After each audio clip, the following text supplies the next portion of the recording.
1. A nurse is assessing 4 patients in the emergency department. Who should the nurse assess first? 1. A patient with abdominal pain rated 6/10. 2. A patient with chest pain radiating to the left arm. 3. A patient with a minor laceration on the forearm.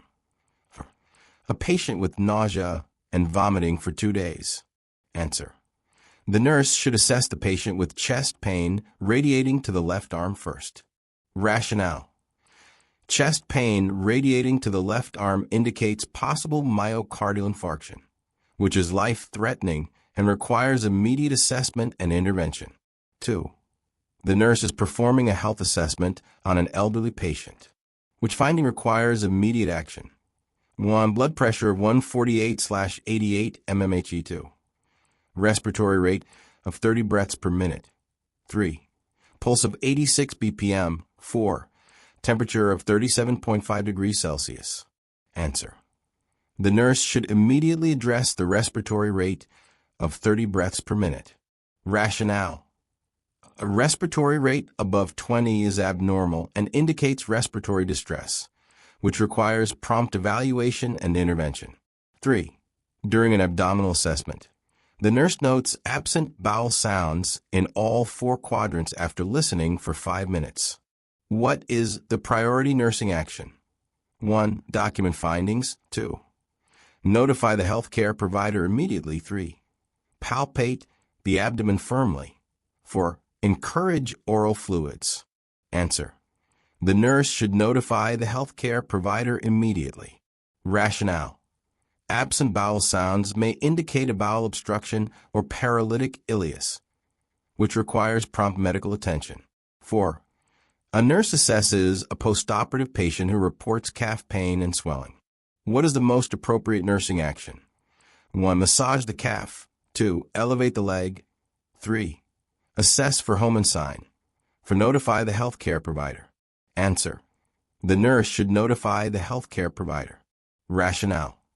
Calf pain and swelling may indicate deep vein thrombosis (DVT), and massaging the area may dislodge a clot, leading to embolism.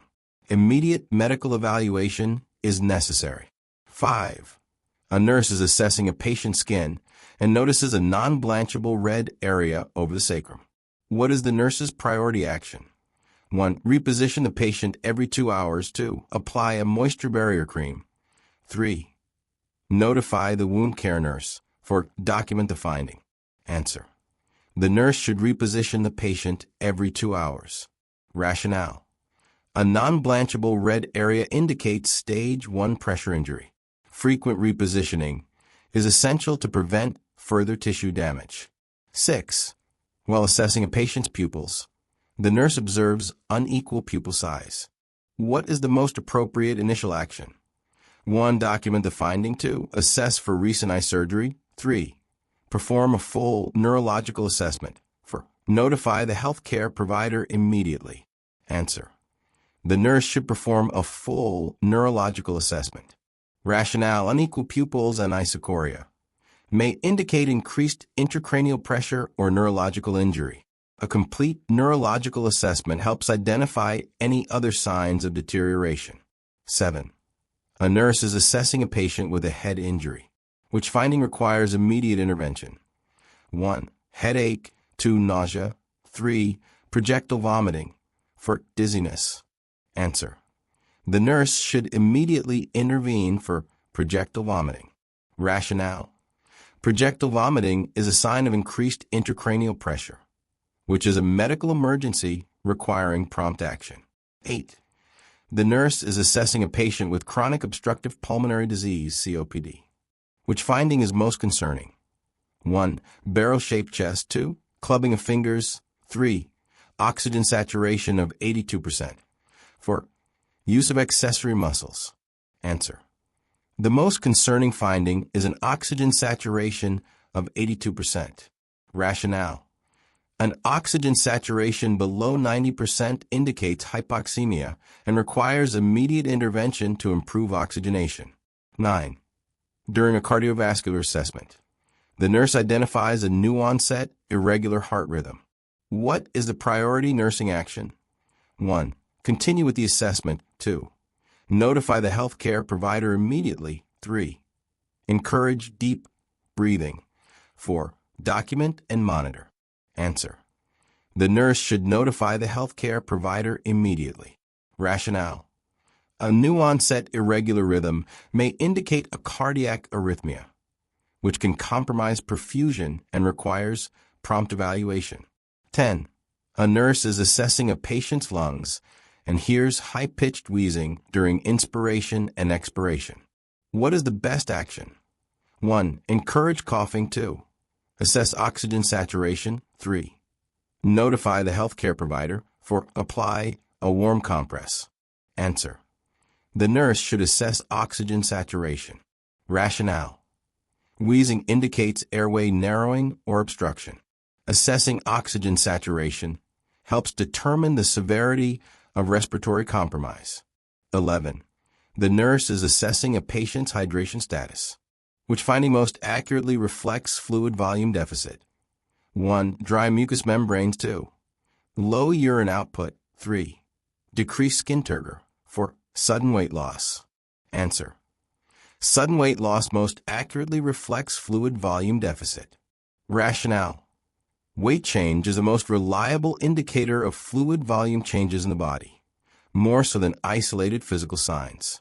12. A nurse is performing an assessment on a patient with cirrhosis, which finding indicates worsening condition. 1. Jaundice. 2. Ascites. 3. Asterixis. 4. Spider angiomas. Answer. The presence of asterixis indicates worsening condition. Rationale. Asterixis, flapping tremor, is a sign of hepatic encephalopathy, a serious complication of liver failure requiring immediate medical attention. 13. A nurse is assessing a newly admitted patient and observes a fruity odor on the patient's breath. What condition should the nurse suspect? 1. Alcohol intoxication. 2. Diabetic ketoacidosis. 3. Renal failure. 4. Gastroesophageal reflux disease. Answer. The nurse should suspect diabetic ketoacidosis. Rationale. A fruity odor on the breath is a classic sign of diabetic ketoacidosis, DKA, a life-threatening condition due to hyperglycemia and ketosis. 14. The nurse is assessing an infant, which finding requires immediate action. 1. Respiratory rate of 32 breaths per minute. 2. Bulging fontanelle. 3. Positive Babinski reflex. 4. Birth weight doubling by 6 months. Answer. Bulging fontanelle requires immediate action. Rationale. A bulging fontanelle may indicate increased intracranial pressure or infection, requiring urgent medical evaluation. 15. A nurse is assessing a patient's lower extremities and notes unilateral edema, warmth, and tenderness. What is the priority nursing action? 1. Elevate the leg. 2. Apply compression stockings. 3. Notify the healthcare provider. 4. Encourage ambulation. Answer. The nurse should notify the healthcare provider. Rationale. Unilateral edema with warmth and tenderness suggests deep vein thrombosis, DVT, which requires immediate medical evaluation to prevent complications like pulmonary embolism. 16. During a head-to-toe assessment, the nurse notes a midline trachea in a trauma patient, but absent breath sounds on the left side. What is the most likely cause? 1. Pleural effusion. 2. Pneumothorax. 3. Atelectasis. 4. Pulmonary edema. Answer. The most likely cause is pneumothorax. Rationale. Absent breath sounds on one side with a midline trachea in a trauma patient suggests pneumothorax, which is a medical emergency. 17. A nurse is assessing a patient with suspected stroke. Which assessment finding is most concerning? 1. Facial drooping. 2. Slurred speech. 3. Unequal grip strength. 4. Sudden loss of consciousness. Answer. Sudden loss of consciousness is most concerning. Rationale. Loss of consciousness in a stroke patient may indicate brainstem involvement or massive stroke, requiring immediate intervention. 18. A nurse is assessing a patient's carotid arteries. What is the correct technique to avoid complications? 1. Palpate both arteries simultaneously. 2. Palpate one artery at a time. 3. Apply firm pressure bilaterally. 4. Palpate during deep inspiration. Answer: the nurse should palpate one artery at a time. Rationale: palpating both carotid arteries simultaneously can reduce cerebral blood flow and cause syncope. Palpating one at a time prevents this risk. 19. During a neurological assessment, the nurse finds a Glasgow Coma Scale (GCS) score 7. What is the priority nursing action? 1. Continue monitoring. 2. Prepare for intubation. 3. Stimulate the patient frequently. 4. Notify the healthcare provider. Answer: the nurse should prepare for intubation. Rationale: a GCS score of 7 or less indicates coma and the inability to protect the airway, necessitating intubation to secure the airway. 20. A nurse is assessing a patient with a history of heart failure, which finding requires immediate intervention. 1. 2+ pitting edema. 2. Weight gain of 3 kilograms in 2 days. 3. Crackles in lower lung fields. For dyspnea at rest. Answer: dyspnea at rest requires immediate intervention. Rationale: dyspnea at rest indicates severe fluid overload and possible pulmonary edema and heart failure, necessitating urgent medical management. 21. During the assessment of a patient with chronic obstructive pulmonary disease (COPD), which finding requires immediate nursing intervention. 1. Clubbing of fingers. 2. Oxygen saturation of 82%. 3. Barrel chest. 4. Use of accessory muscles while breathing. Answer: oxygen saturation of 82% requires immediate nursing intervention. Rationale: an oxygen saturation of 82% indicates significant hypoxemia, which is life-threatening and requires prompt oxygen therapy and further assessment. 22. A nurse is assessing an elderly patient with dementia. Which communication technique is most appropriate? 1. Speaking quickly. 2. Using medical terminology. 3. Using short, simple sentences. 4. Asking multiple questions at once. Answer: using short, simple sentences is most appropriate. Rationale: patients with dementia benefit from clear, direct communication using simple language to avoid confusion and enhance understanding. 23. During a neurological assessment, which finding suggests increased intracranial pressure. 1. Pupil size equal and reactive. 2. Glasgow Coma Scale score of 15. 3. Widening pulse pressure. 4. Regular breathing pattern. Answer: widening pulse pressure suggests increased intracranial pressure. Rationale: widening pulse pressure is a classic sign of increased intracranial pressure, indicating a need for immediate intervention to prevent brain herniation. 24. A patient reports calf pain when walking that stops with rest. The nurse should suspect: 1. Venous insufficiency. 2. Arterial insufficiency. 3. Deep vein thrombosis for muscle strain. Answer: the nurse should suspect arterial insufficiency. Rationale: intermittent claudication or calf pain relieved by rest is a classic symptom of arterial insufficiency due to poor circulation. 25. During skin assessment, which finding is most concerning? 1. Freckle. 2. Mole with irregular border. 3. Skin tag. 4.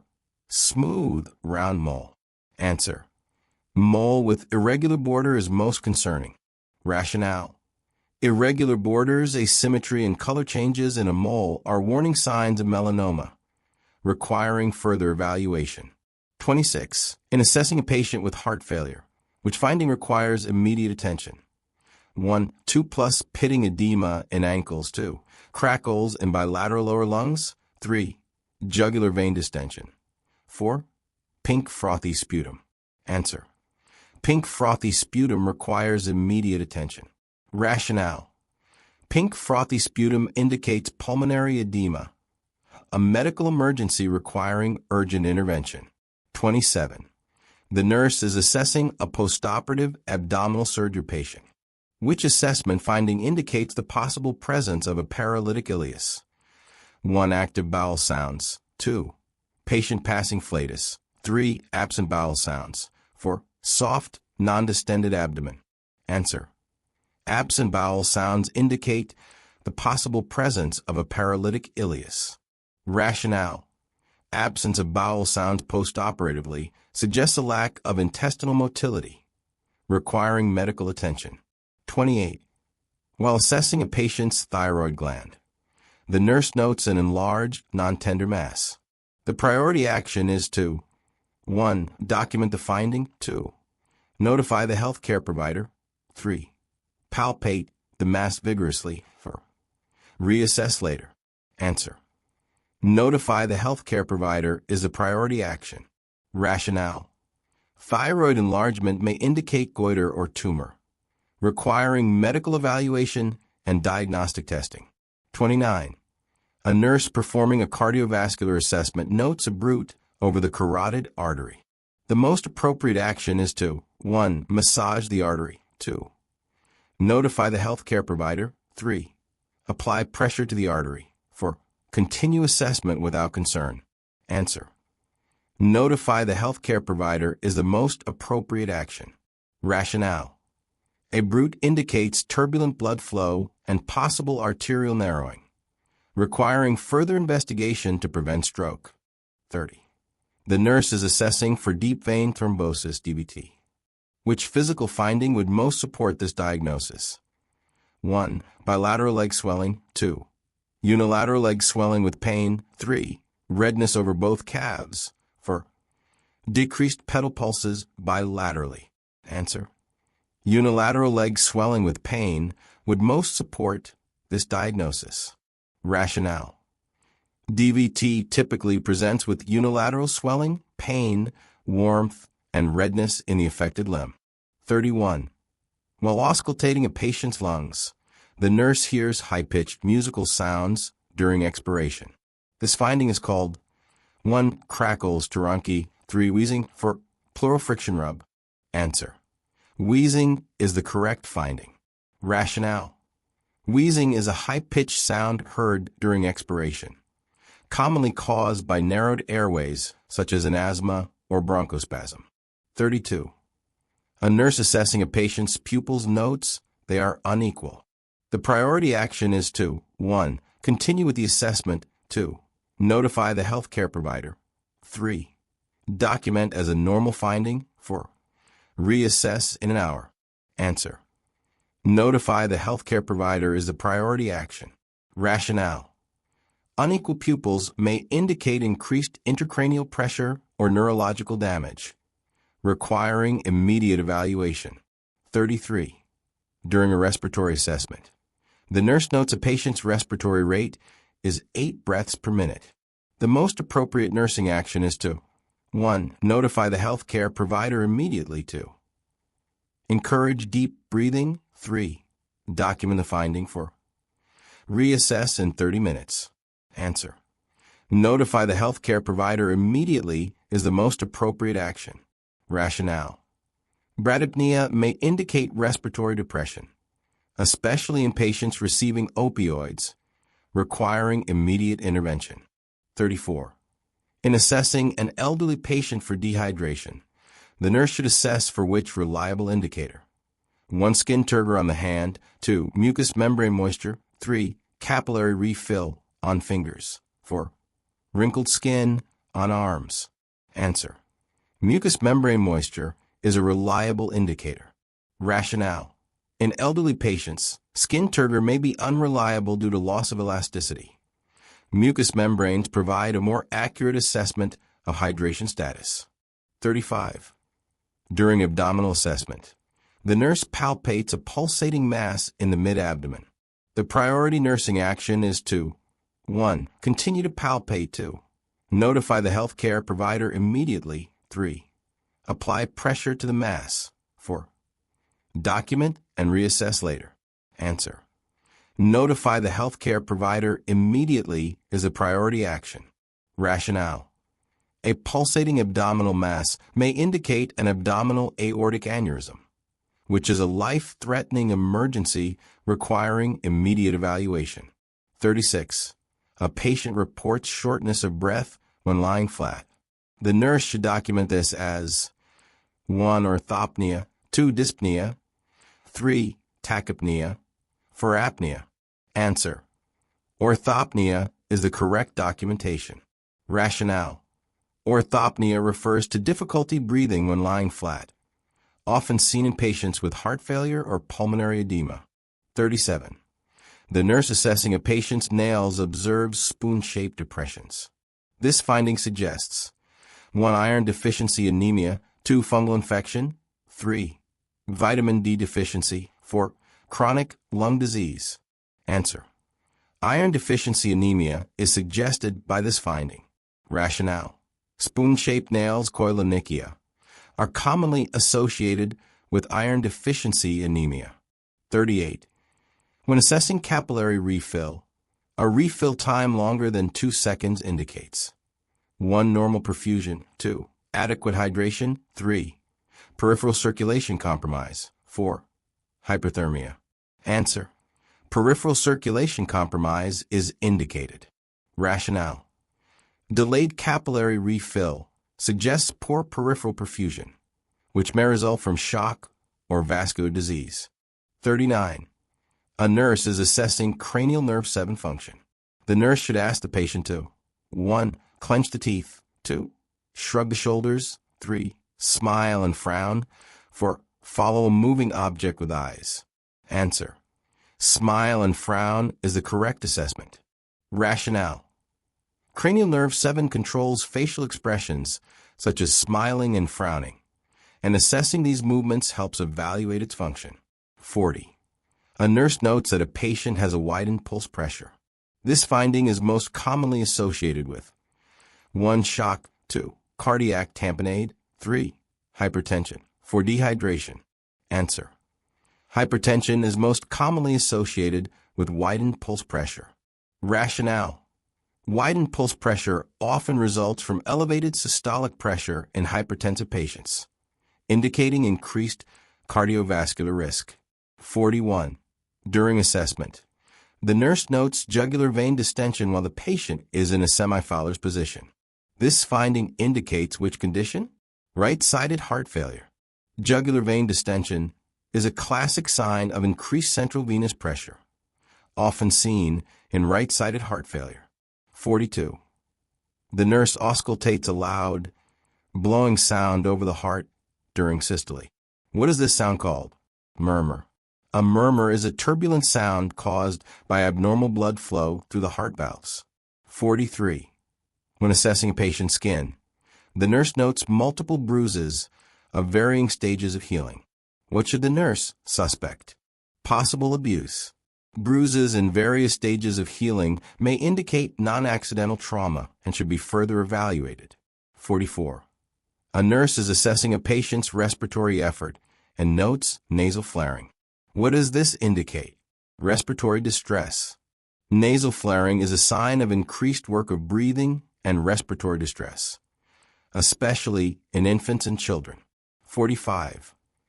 The nurse notes a positive Hohmann sign during leg assessment. What does this suggest? Possible deep vein thrombosis. Pain in the calf on dorsiflexion of the foot Hohmann sign may indicate DVT, although it is not highly specific. 46. A patient's oral mucosa appears pale. What condition should the nurse suspect? Anemia. Pallor of the mucous membranes is a common sign of decreased hemoglobin, suggesting anemia. 47. The nurse observes cyanosis around a patient's lips. What is the most appropriate initial action? Assess oxygen saturation.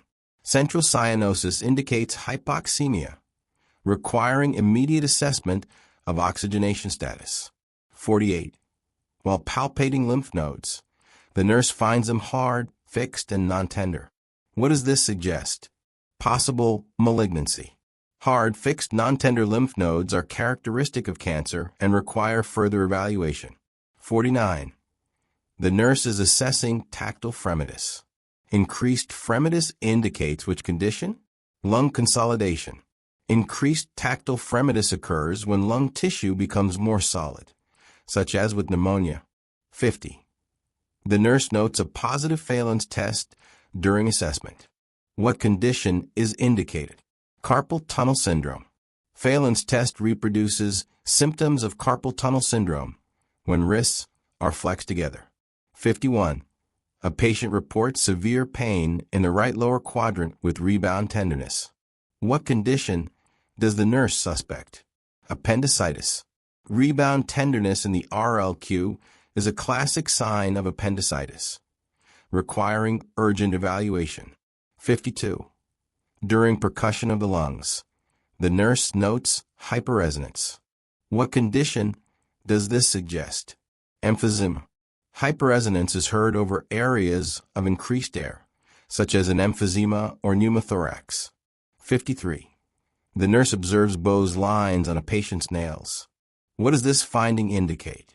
Severe illness or malnutrition. Bow's lines are transverse grooves in the nails that occur after serious illness or stress to the body. 54. The nurse palpates crepitus over a patient's chest wall. What is the likely cause? Subcutaneous emphysema. Crepitus indicates air trapped in the subcutaneous tissue, often due to pneumothorax or trauma. 55. The nurse notes an S3 heart sound in an adult patient. What condition is this commonly associated with?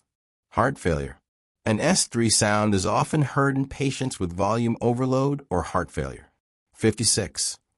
When assessing peripheral pulses, the nurse cannot palpate a dorsalis pedis pulse. What should the nurse do next? Use a Doppler device. A Doppler ultrasound should be used to assess for weak or absent pulses before concluding absence of circulation. 57. The nurse notes petechiae on a patient's skin. What does this finding indicate? Possible bleeding disorder. Petechiae are small, pinpoint hemorrhages that may indicate thrombocytopenia or clotting issues. 58. The nurse assesses a deviated trachea during a respiratory assessment. What does this finding suggest? Tension pneumothorax. Tracheal deviation is a late and critical sign of tension pneumothorax, requiring emergency intervention. 59. A nurse assesses the abdomen and hears a bruit over the aorta. What should this finding prompt the nurse to do? Notify the healthcare provider immediately. A bruit over the abdominal aorta may indicate an aortic aneurysm, which is potentially life-threatening. 60. The nurse notes clubbing of the fingers in a patient. What condition is this commonly associated with? Chronic hypoxia. Clubbing is a sign of long-term oxygen deprivation, often seen in chronic respiratory or cardiac conditions. If you found this video helpful, don't forget to like, subscribe, and share with your fellow nursing students. Hit the bell icon so you never miss an update. See you in the next one. Happy studying.